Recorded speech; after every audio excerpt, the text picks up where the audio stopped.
അങ്ങനെ ജൂൺ മാസം കഴിഞ്ഞു. ഇനി ജൂലൈ മാസത്തിൽ നമ്മൾ കാത്തിരിക്കുന്ന സിനിമകളും സീരീസുകളൊക്കെ നോക്കാം. സോ ജൂലൈ 5 തന്നെ മിർസാപൂറിൻ്റെ സീസൺ 3 പുറത്തിറങ്ങുന്നുണ്ട്.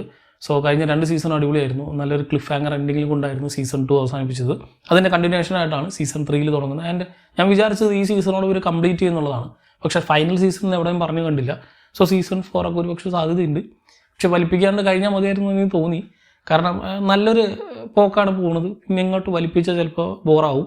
സോ സീസൺ 3 ഞാൻ വെയിറ്റിംഗ് ആയിട്ടുള്ള സാധനമാണ്. കാരണം നല്ല റോ ആയിട്ടുള്ളൊരു ക്രൈം ഡ്രാമയാണ്. ആമസോൺ പ്രൈമിൻ്റെ വൺ ഓഫ് ദി ഫൈനസ്റ്റ് എന്ന് പറയാൻ പറ്റുന്ന ഇന്ത്യൻ വെബ് സീരീസുകളിൽ വെച്ച് വൺ ഓഫ് ദി ഫൈനസ്റ്റ് എന്ന് പറയാൻ പറ്റുന്ന സാധനമാണ് മിർസാപൂർ. കണ്ടിട്ടില്ലാത്തവരുണ്ടെങ്കിൽ കണ്ടു നോക്കണം. ദെൻ മാക്സിൻ എന്ന് പറഞ്ഞൊരു ചിത്രം പുറത്തിറങ്ങുന്നുണ്ട് നമ്മുടെ ഹോളിവുഡിൽ നിന്നും. ഓൾറെഡി പുറത്തിറങ്ങിയിട്ടുള്ള 2022 എക്സ് എന്ന ചിത്രത്തിൻ്റെ ഡയറക്റ്റ് സീക്വലാണ് ഈ ഒരു പടം. കാരണം കഴിഞ്ഞ വർഷം തന്നെ 2022 എക്സിൻ്റെ പ്രീക്വൽ പുറത്തിറങ്ങിയിരുന്നു, പേൾ. സോ ആ ഒരു ഫ്രാഞ്ചൈസിയിൽ 3ാമത്തെ മൂവിയാണെന്ന് പറയാം. പക്ഷേ എക്സ് എന്ന ഒരു മിഡിൽ പോർഷനുള്ളൊരു മൂവി, അതിന് മുമ്പുള്ളൊരു ചിത്രം, അത് കഴിഞ്ഞിട്ടുള്ളൊരു ചിത്രം, അങ്ങനെയാണ് ഇപ്പോൾ പുറത്തിറങ്ങിക്കൊണ്ടിരിക്കുന്നത്. ആൻഡ് ഇവിടെ ഇത് വലിയൊരു വൈഡർ റിലീസ് ഉണ്ടാവുമെന്ന് ഒരു പ്രതീക്ഷയില്ല. പക്ഷേ ഈ സിനിമ ഇറങ്ങുന്നുണ്ട്. ചെറിയ റിലീസായിരിക്കും ചിലപ്പോൾ മാക്സിമം ഉണ്ടെങ്കിൽ തന്നെ. ദെൻ ഡിസ്പെക്കബിൾ മീയുടെ 4th പാർട്ട് ഇറങ്ങുന്നുണ്ട്. ഇത് ഓൾറെഡി കഴിഞ്ഞ പല സിനിമകൾ കാണുമ്പോൾ ഇതിൻ്റെ ട്രെയിലർ കൂടി ഇട്ടിരുന്നു. സോ വലിയ റിലീസിന് സാധ്യതയുള്ള ചിത്രമാണ്. ഭയങ്കര ഫണ്ണായിട്ടുള്ളൊരു ആനിമേഷൻ മൂവിയാണ്. അതിൻ്റെ 4th പാർട്ടാണ്. വലിയൊരു ഫ്രാഞ്ചൈസാണ്. കുറേ പേര് കണ്ടിട്ടുണ്ടാവും. ദെൻ കിൽ എന്ന് പറഞ്ഞൊരു ചിത്രം പുറത്തിറങ്ങുന്നത് ഒരു ബോളിവുഡ് ചിത്രമാണ്. ഇതിൻ്റെ ട്രെയിലർ എനിക്ക് ഭയങ്കര ഇഷ്ടമായി. ട്രെയിലർ തന്നെ അവർ കൊടുത്തിട്ടുള്ളത് one of the most brutal Indian movie ever made എന്നൊക്കെയാണ്. പക്ഷേ നമ്മൾ സെൻസർ ബോർഡാണ്. ഇവരുടെ അവസ്ഥ എന്താണെന്ന് നമുക്കറിയാം. ഈ ട്രെയിലറിൽ പല സാധനങ്ങൾ കണ്ടിട്ടുണ്ടെങ്കിലും സെൻസേർഡ് ആയിട്ടുള്ള അഡൾട്ടറേറ്റഡ് സർട്ടിഫിക്കറ്റ് ഒക്കെ ആണെങ്കിൽ ഇവർ കട്ട് ചെയ്യും. ഇവർ കട്ട് ചെയ്താൽ പിന്നെ ഇതിൽ എന്തുണ്ടാവും എന്നുള്ളത് എനിക്കറിയില്ല. സോ അങ്ങനെ കട്ട് ചെയ്യാണ്ട് ഇത് കാണാൻ ആഗ്രഹമുണ്ട്. ആൻഡ് ഇതും ഇവിടെ ബോളിവുഡ് ചിത്രം ആയതുകൊണ്ട് വലിയ റിലീസ് ഇല്ലെങ്കിലും തിയേറ്ററിൽ തന്നെ കാണാൻ ഉള്ള സ്റ്റഫ് ഉണ്ട് എന്നാണ് എനിക്ക് ഇതിൻ്റെ ട്രെയിലർ കണ്ടപ്പോൾ തോന്നിയത്. സോ പ്രതീക്ഷയ്ക്ക് വകയുള്ളൊരു ചിത്രമാണ് കില്ലെന്ന് പറയാം. ദെൻ 12-ാം തീയതി സർഫറ എന്ന് പറഞ്ഞ ചിത്രം പുറത്തിറങ്ങുന്നുണ്ട്. ഇത് ഓൾറെഡി നമ്മുടെ റീമേക്കാണ്, നമുക്ക് എല്ലാവർക്കും അറിയാം. സൂര്യ റിപ്പോർട്ടിൻ്റെ ഹിന്ദി റീമേക്കാണ്. സോ ഇതിലും സൂര്യ ഒരു ജസ്റ്റ് ക്യാമിയോ റോളിലൊക്കെ വരുന്നുണ്ട്. നമ്മുടെ അക്ഷയ് കുമാറാണ് പ്രധാന വേഷത്തിലെത്തുന്നത്. സുധാ കങ്കോറോനാണ് ഇത് സംവിധാനം ചെയ്തിട്ടുള്ളത്. So same remake. മറ്റേ നമ്മൾ തിയേറ്ററിൽ കണ്ടിട്ടില്ല, OTT കണ്ട പടമാണ്. സോ വേണമെങ്കിൽ ഒരു പക്ഷേ ഒന്ന് തിയേറ്ററിൽ കാണാം. ദെൻ അക്ഷയ് കുമാറിൻ്റെ അവസ്ഥയൊക്കെ നമുക്കറിയാം. റീമേക്ക് രാജയാണ്. സോ ഇതിൽ വലിയ പുതുമയൊന്നുമില്ല. ദെൻ 12-ാം തീയതി തന്നെ ലോങ് ലെഗ്സ് എന്ന് പറഞ്ഞൊരു ചിത്രം പുറത്തിറങ്ങുന്നുണ്ട്. ഇതൊരു ക്രൈം ഡ്രാമ അല്ലെങ്കിൽ ക്രൈം ത്രില്ലർ മൂവിയാണ്, ഒരു ഹൊറർ ക്രൈം മൂവിയാണെന്ന് പറയാം, ഹോളിവുഡിൽ നിന്ന് പുറത്തിറങ്ങുന്നത്. ദെൻ 12-ാം തീയതി തന്നെയാണ് ഇന്ത്യൻ 2 പുറത്തിറങ്ങുന്നത്. ഈ വർഷത്തെ മോസ്റ്റ് ആൻറ്റിസിപ്പേറ്റഡ് മൂവീസിൽ ഒന്നായിരുന്നു ഈ സിനിമ. ഇതിൻ്റെ ട്രെയിലർ ഇറങ്ങുന്നത് വരെ അത് കഴിഞ്ഞപ്പോൾ തീരുമാനമായി. ഒന്നും പറയാനില്ല എനിക്ക് വേറെ പ്രത്യേകിച്ചൊന്നും. പടം കണ്ടിട്ട് ഇനി പറയാം. ഇനി പടം കാണാണ്ട് പറഞ്ഞിട്ട് കാര്യമില്ല, കാരണം അത്രയും പറഞ്ഞു കഴിഞ്ഞു. ദെൻ 12-ാം തീയതി തന്നെ fly me to the moon എന്ന് പറഞ്ഞൊരു ഹോളിവുഡ് ചിത്രം പുറത്തിറങ്ങുന്നത്. ഇത് നമ്മുടെ സ്കാർലെറ്റ് ജോഹാൻസണും ചാനിങ് ടാറ്റും ഒക്കെ പ്രധാന വേഷത്തിലെത്തുന്ന ഒരു മൂവിയാണ്. ഒരു റൊമാൻറ്റിക് കോമഡി മൂവിയാണെന്ന് പറയാം. ദെൻ 13-ാം തീയതി ഏകം എന്ന് പറഞ്ഞൊരു വെബ് സീരീസ് പുറത്തിറങ്ങുന്നുണ്ട്. ഇത് നമ്മുടെ രക്ഷു ഷെട്ടി പ്രൊഡ്യൂസ് ചെയ്യുന്നൊരു വെബ് സീരീസാണ്. ഇത് അതിൻ്റെ റിലീസ് ടൈമിൽ ഞാൻ പറയാം അതിനെ പറ്റിയുള്ള കാര്യങ്ങൾ. ഞാൻ ഓൾറെഡി കണ്ടിരുന്നു. എനിക്കിതിൻ്റെ വേറൊരു സ്ക്രീനിങ് കിട്ടിയിരുന്നു. സോ നല്ല രസമുള്ളൊരു സാധനമാണ്. ഒരു 7-8 എപ്പിസോഡുകളുള്ള നല്ലൊരു വെബ് സീരീസാണ്. കുറേ ഷോർട്ട് സ്റ്റോറീസ് വെച്ചിട്ട് എല്ലാം കന്നഡ ബേസ്ഡ് സാധനങ്ങളാണ്. ആൻഡ് ഒരെണ്ണത്തിൽ മലയാളമുണ്ട്. സോ ഇത് കണ്ടിരിക്കാൻ നല്ല രസമുള്ള സാധനമാണ്. സോ ഏകത്തിനെ കുറിച്ചുള്ള കൂടുതൽ ഡീറ്റെയിൽ കാര്യങ്ങൾ ഞാനിത് ആ ഒരു റിലീസ് ടൈമിൽ പറയാം.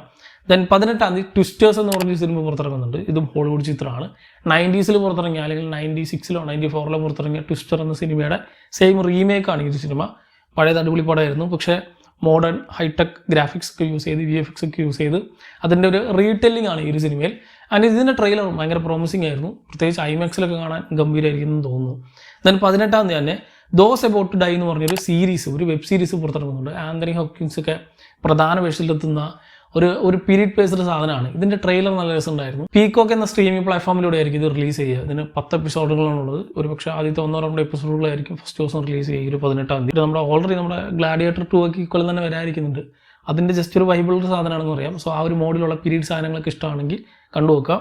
ദെൻ 19-ാം തീയതി ലേഡി ഇൻ ദ ലേക്ക് എന്ന് പറഞ്ഞ് വേറൊരു വെബ് സീരീസ് പുറത്തിറങ്ങുന്നുണ്ട്. ആപ്പിൾ TV+ൻ്റെ സീരീസാണ്. ആൻഡ് ആപ്പിൾ TV+ ആയതുകൊണ്ട് തന്നെ വേറൊന്നും നോക്കണ്ട, ചാടി കയറി കാണാമെന്ന് പറയാം. കാരണം അത് ഇവരുടെ ക്വാളിറ്റി ഒരു രക്ഷയില്ല. ഇതുവരെ കണ്ട എല്ലാ സാധനങ്ങളും അടിപൊളിയാണ്. ഒരു മർഡർ മിസ്റ്ററി മോഡ് സാധനമാണ്, ഒരു മിനി സീരീസാണ്. ആൻഡ് ഇത് തന്നെയാണ് ഇവരുടെ മറ്റൊരു പ്രത്യേകത. റിട്ടേണിംഗ് സീസൺസ് ഉള്ള സാധനങ്ങളൊക്കെ വളരെ കുറവാണ്. ഉണ്ടെങ്കിൽ തന്നെ അതൊക്കെ അടിപൊളിയായിരിക്കുന്നതാലും. ദെൻ 19-ാം തീയതി ബാഡ് ന്യൂസ് എന്ന് പറഞ്ഞൊരു ബോളിവുഡ് ചിത്രം പുറത്തിറങ്ങുന്നുണ്ട്. നമ്മുടെ വിക്കി കൗശലും തൃപ്തിയൊക്കെ പ്രധാന വേഷത്തിലെത്തുന്ന മൂവിയാണ്. ദെൻ 24-ാം തീയതി ടൈം ബാൻഡിറ്റ്സ് എന്ന് പറഞ്ഞൊരു TV സീരീസ് ആപ്പിൾ TV+ലൂടെ പുറത്തിറങ്ങുന്നുണ്ട്. സോ കൺസിക്യൂട്ടീവ്ലി 2 വീക്കായിട്ട് 2 വലിയ TV സീരീസുകൾ റിലീസ് ഉണ്ടെന്ന് പറയാം. ഈ ടൈം ബാൻഡിറ്റ്സും നമ്മുടെ 80s പുറത്തിറങ്ങിയ ഒരു ചിത്രമാണ്, ഒരു മൂവിയാണ്. അതിൻ്റെ ഒരു വേറെ അഡാപ്റ്റേഷൻ, ടെലിവിഷൻ അഡാപ്റ്റേഷൻ ആണെന്ന് പറയാം. നമ്മുടെ ടൈക്ക വൈറ്റിറ്റി ഒക്കെ ഉണ്ട് ഇതിൽ പ്രധാന വേഷത്തിലെത്തുന്നുണ്ട്. So Apple TV+, then fantasy, ആ ഒരു മോഡിലുള്ള സാധനങ്ങളൊക്കെ ഇഷ്ടമുള്ളവരാണെങ്കിൽ തീർച്ചയായിട്ടും ചെക്കൗട്ട് ചെയ്ത് നോക്കുക. ഇതിൻ്റെ ആദ്യത്തെ ഫസ്റ്റ് എപ്പിസോഡായിരിക്കും ടൈം ബാൻഡിറ്റ്സിൻ്റെ 24-ാം തീയതി പുറത്തിറങ്ങുക. ദെൻ 26-ാം തീയതി റായൻ എന്ന ചിത്രം പുറത്തിറങ്ങുന്നുണ്ട്. നമ്മുടെ ധനുഷ് സംവിധാനം ചെയ്ത് അഭിനയിക്കുന്ന മൂവിയാണ്. ഒരു 100 കോടി ബഡ്ജറ്റിൽ പുറത്തിറങ്ങുന്ന എ.ആർ. റഹ്മാൻ മ്യൂസിക് ചെയ്യുന്ന വലിയ താരനിരയുള്ള ഒരു മൂവിയാണ്. ഇത് കഴിഞ്ഞ ജൂണിൽ ആയിരുന്നു ഇതിൻ്റെ റിലീസ് ഡേറ്റ് പറഞ്ഞിരുന്നത്. പിന്നെ അത് പുഷ് ചെയ്തിട്ടാണ് ഇപ്പോൾ ജൂലൈ 26-ാം തീയതി കൺഫേം ആക്കി വെച്ചിട്ടുള്ളത്. ഭയങ്കര പ്രതീക്ഷയുള്ളൊരു മൂവിയാണ്, പ്രത്യേകിച്ച് തമിഴിൽ നിന്നും റായൻ എന്ന ചിത്രം. ഇതിൻ്റെ ട്രെയിലറൊന്നും ഇറങ്ങിയിട്ടില്ല. ഐ തിങ്ക് ഇനി റീസെൻ്റ്ലി ഇറങ്ങുന്നുണ്ടാവും. ദെൻ 26-ാം തീയതി തന്നെയാണ് ഡെഡ്പൂൾ ആൻഡ് വൂൾവറിൻ എന്ന ചിത്രം പുറത്തിറങ്ങുന്നത്. മാർവലിലെ ഏറ്റവും അധികം ആൻറ്റിസിപ്പേറ്റഡ് പ്രൊജക്ട്സിൽ ഒന്നാണെന്ന് പറയാം. ഇതിൻ്റെ ട്രെയിലറൊക്കെ കിടിലനായിരുന്നു.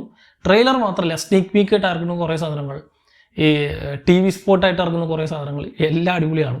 അധികം കണ്ടന്റ് ഒന്നും ഇങ്ങനെ ഇറക്കാണ്ട് പടം ഒന്ന് വേഗം വന്നാൽ മതിയായിരുന്നു തോന്നുന്നു. കാരണം ഇതിൽ മെയിൻ സാധനങ്ങളൊക്കെ ഇവർ കാണിച്ചു കഴിഞ്ഞാൽ ഒരു പക്ഷേ സിനിമ കാണുമ്പോൾ അതിൽ ഒന്നും ഉണ്ടാവില്ല.